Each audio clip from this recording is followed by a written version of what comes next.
Israel চেয়েছিল Greece আর সাইপ্রাসকে সাথে নিয়ে তুরস্ককে ভূমধ্য সাগর থেকে বের করে দেবে। তারা জেরুজালেমে বসে এক বিশাল ষড়যন্ত্রের জাল বুনেছিল, কিন্তু তারা ভুলে গিয়েছিল সাগরের ঢেউ আজ তুরস্কের কথাই চলে। প্রেসিডেন্ট রিসেপ তাইয়েপ এরদোয়ান এক ফুৎকারে উড়িয়ে দিলেন নেতানিয়াহুর ত্রিদেশীয় জোটের সব হুমকি। আঙ্কারা থেকে ভেসে এলো সিংহের গর্জন। ৭০,০০০ ফিলিস্তিনির রক্ত যাদের হাতে, তাদের কথার কোনো দাম আমাদের কাছে নেই। শুধু কথায় নয়, কাজেও প্রমাণ দিল তুরস্ক। লিবিয়ায় সেনা মোতায়েনের মেয়াদ আরও ২৪ মাস বাড়িয়ে এবং বিতর্কিত এলাকায় ড্রিলিং বা গ্যাস অনুসন্ধান শুরু করে এরদোয়ান বুঝিয়ে দিলেন ভূমধ্য সাগরের চাবি এখন অটোমানদের পকেটে। ইসরায়েলের স্বপ্ন ছিল তুরস্ককে পাশ কাটিয়ে ইউরোপে গ্যাস বেচবে, কিন্তু তুরস্ক লিবিয়ার সাথে এমন এক চুক্তি করেছে যা ইসরায়েলের সেই স্বপ্নের পাইপলাইনকে মাঝ সমুদ্রে কেটে দিয়েছে। নেতানিয়াহু এখন বুঝতে পারছেন তুরস্কের অনুমতি ছাড়া ভূমধ্য সাগরে একটি মাছও সাঁতরাতে পারে না। আজকের ভিডিওতে আমরা দেখব কিভাবে এরদোয়ানের এক চালে মাত হয়ে গেল ইসরায়েল, গ্রিস এবং সাইপ্রাসের ত্রিপক্ষীয় জোট। আমরা উন্মোচন করব তুরস্কের সেই ব্লু হোমল্যান্ড বা নীল স্বদেশের নকশা, যা দেখে তেল আবিবের ঘুম হারাম হয়ে গেছে। কিন্তু প্রশ্ন হলো, কিভাবে এরদোয়ান একাই ইসরায়েলি ত্রিদেশীয় জোটকে সাগরের বুকে ডুবিয়ে দিলেন? তাদের এত বড় আয়োজন কেন ব্যর্থ হলো? লিবিয়ার সাথে করা সেই গোপন চুক্তিতে কি এমন আছে যা নেতানিয়াহুর স্বপ্নের গ্যাস পাইপলাইনকে চিরতরে বন্ধ করে দিল? তুরস্ক কি ভূমধ্য সাগরে নতুন কোনো সীমানা এঁকে দিয়েছে? এরদোয়ান কেন ইসরায়েলকে বললেন খুনিদের কোনো কথা বলার অধিকার নেই? এই হুঙ্কারের পর কি তুর্কি নৌবাহিনী ইসরায়েলি জাহাজের পথ আটকে দেবে? লিবিয়ায় তুর্কি সেনা বাড়ানোর সিদ্ধান্ত কি ইসরায়েলকে ৪ দিক থেকে ঘিরে ফেলার চূড়ান্ত প্রস্তুতি? এরদোয়ান কি সাগরের সুলতান হয়ে ফিরছেন? এই সব প্রশ্নের উত্তর জানতে এবং ভূমধ্য সাগরে তুরস্কের এই মহাকাব্যিক বিজয়ের সাক্ষী হতে ভিডিওটিতে একটি লাইক দিয়ে শেষ পর্যন্ত আমাদের সাথেই থাকুন। চলুন সাগরের বুক থেকে সত্যটা তুলে আনি। ঘটনা শুরু হয় জেরুজালেমে। ইসরায়েলি প্রধানমন্ত্রী বেনিয়ামিন নেতানিয়াহু আয়োজন করেছিলেন ইসরায়েল, গ্রিস, সাইপ্রাসের ১০ম ত্রিপক্ষীয় শীর্ষ সম্মেলনের। দেখতে মনে হচ্ছিল এটি একটি সাধারণ কূটনৈতিক বৈঠক। তারা বলেছিল প্রতিরক্ষা, জ্বালানি এবং সমুদ্র নিরাপত্তা নিয়ে কথা বলবে, কিন্তু ভেতরের খবর হলো এই বৈঠকের মূল লক্ষ্যই ছিল তুরস্ককে কোণঠাসা করা। নেতানিয়াহু সংবাদ সম্মেলনে দাঁড়িয়ে সরাসরি তুরস্ককে খোঁচা দিয়ে বলেন, যারা সাম্রাজ্য ফিরে পাওয়ার স্বপ্ন দেখে তারা ভুলে যাও। তিনি ইঙ্গিত করেছিলেন এরদোয়ানের অটোমান সাম্রাজ্যের হৃত গৌরব পুনরুদ্ধারের প্রচেষ্টার দিকে। ইসরায়েল, গ্রিস এবং সাইপ্রাস মিলে একটি ইস্টমেড গ্যাস পাইপলাইন তৈরি করতে চাইছিল। এই পাইপলাইনটি তুরস্কের জলসীমা এড়িয়ে ইউরোপে গ্যাস নিয়ে যাবে। তারা চেয়েছিল তুরস্ককে ভূমধ্য সাগরের সম্পদ থেকে বঞ্চিত করতে। নেতানিয়াহু ভেবেছিলেন এ জোর দিয়ে তিনি তুরস্ককে ভয় দেখাবেন, কিন্তু নেতানিয়াহুর এ আস্ফালন দুদিনও টিকল না। আঙ্কারায় একিপি দলের পার্লামেন্টারি বৈঠকে এরদোয়ান দিলেন এক ঐতিহাসিক ভাষণ। তিনি সরাসরি ইসরায়েলের নাম উল্লেখ না করে তাদের নৈতিক অবস্থানকে মাটির সাথে মিশিয়ে দিলেন। এরদোয়ান বললেন, যাদের হাত ৭০,০০০-এরও বেশি ফিলিস্তিনের রক্তে রঞ্জিত, তাদের কোনো নৈতিক অবস্থান আমাদের চোখে নেই। তাদের উস্কানি ফাঁকা আওয়াজ ছাড়া আর কিছুই নয়। তিনি বিশ্বকে মনে করিয়ে দিলেন ইসরায়েল গাজায় গণহত্যা চালিয়ে এখন শান্তির বুলি আওড়াচ্ছে। এরদোয়ান স্পষ্ট ভাষায় জানিয়ে দিলেন ভূমধ্য সাগর বা অজিয়ান সাগর কোথাও তুরস্ক তাদের অধিকার ছাড়বে না। তিনি বললেন, আমরা কারো অধিকার কেড়ে নেইনি, কিন্তু আমাদের অধিকারও কাউকে নিতে দেব না। এরদোয়ানের এ সাহসী অবস্থান মুসলিম বিশ্বের মানুষের হৃদয়ে স্থান করে নিয়েছে। তিনি প্রমাণ করেছেন তিনি শুধু তুরস্কের নেতা নন, তিনি মজলুমের কণ্ঠস্বর। তবে এরদোয়ান শুধু মুখের কথায় বিশ্বাসী নন, তিনি কাজে বিশ্বাসী।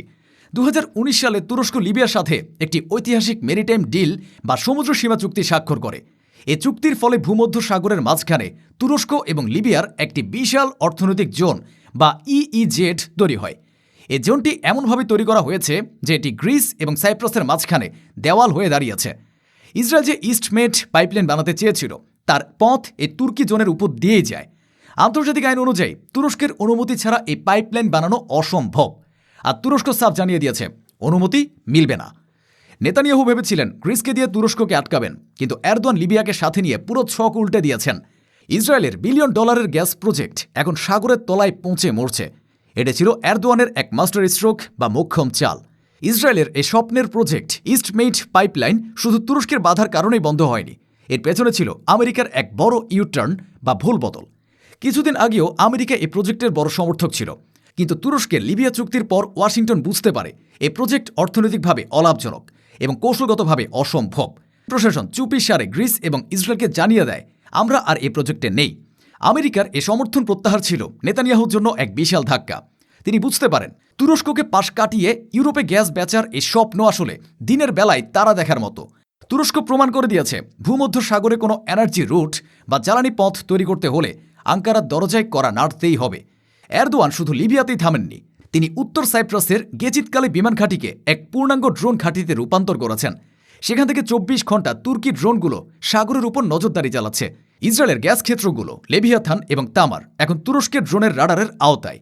এরদোয়ানের এই ড্রোন ডিপ্লোমেসি বা ড্রোন কূটনীতি ইসরায়েলকে এতটাই চাপে ফেলেছে যে তারা এখন সাগরে ড্রিলিং করার সাহসও পাচ্ছে না। ইসরায়েল ভেবেছিল তাদের অ্যারো বা ডেভিড স্লিং ডিফেন্স সিস্টেম তাদের বাঁচাবে, কিন্তু তুরস্কের ড্রোনগুলো সাগরের নিচ দিয়ে চলা পাইপলাইন ধ্বংস করতে সক্ষম, যা আটকানোর প্রযুক্তি ইসরায়েলের নেই। এই ভয় থেকে গ্রিস এবং সাইপ্রাস এখন পিছু হাঁটছে। তারা বুঝতে পারছে ইসরায়েলের সাথে থাকা মানেই তুরস্কের টার্গেট হওয়া। এরদোয়ানের এই বহুমুখী চাল ইসরায়েলের ত্রিদেশীয় জোটকে তাসের ঘরের মতো ভেঙে দিয়েছে। শুধু চুক্তি করে ক্ষান্ত হননি এরদোয়ান, তিনি জানেন চুক্তি রক্ষা করতে হলে শক্তি লাগে। তাই সম্প্রতি তুরস্কের পার্লামেন্টে লিবিয়ায় তুর্কি সেনা মোতায়েনের মেয়াদ আরও 24 মাস বাড়ানোর অনুমোদন দিয়েছে। এর মানে হলো আগামী 2 বছর লিবিয়ার মাটিতে তুরস্কের সেনাবাহিনী, ড্রোন এবং যুদ্ধজাহাজ বহাল তবিয়তে থাকবে। লিবিয়ায় তুরস্কের ঘাঁটিগুলো এখন ইসরায়েল এবং তার মিত্রদের জন্য বড় হুমকি। তুরস্কের ড্রোনগুলো ভূমধ্য সাগরের উপর 24 ঘন্টা নজরদারি চালাচ্ছে। ইসরায়েলের বা গ্রিসের কোনো জাহাজ যদি তুরস্কের স্বার্থবিরোধী কিছু করতে যায়, তবে তারা লিবিয়া থেকেও আক্রান্ত হতে পারে। তুরস্ক এখন উত্তর আফ্রিকা থেকে আনাতোলিয়া পর্যন্ত এক বিশাল নিরাপত্তা বলয় তৈরি করেছে। ইসরায়েল ভেবেছিল তারা তুরস্ককে ঘেরাও করবে, কিন্তু এখন দেখছে তারা নিজেরাই তুরস্কের জালে আটকা পড়েছে। তুরস্কের এই পুরো রণকৌশলের নাম হলো ব্লু হোমল্যান্ড বা মাভি বাতান। এর মূল কথা হলো সাগরের বুকেও তুরস্কের সার্বভৌমত্ব আছে এবং তা রক্ষা করতে তুরস্ক যে কোনো পর্যায়ে যেতে প্রস্তুত। এরদোয়ানের নির্দেশে তুরস্কের ড্রিলিং জাহাজগুলো এখন বিতর্কিত জলসীমায় গ্যাসের অনুসন্ধান করছে। সাথে থাকছে তুর্কি নৌবাহিনীর ফ্রিগেট এবং সাবমেরিন। গ্রিস বা সাইপ্রাস ভয়েও কাছে ঘেঁষতে পারছে না।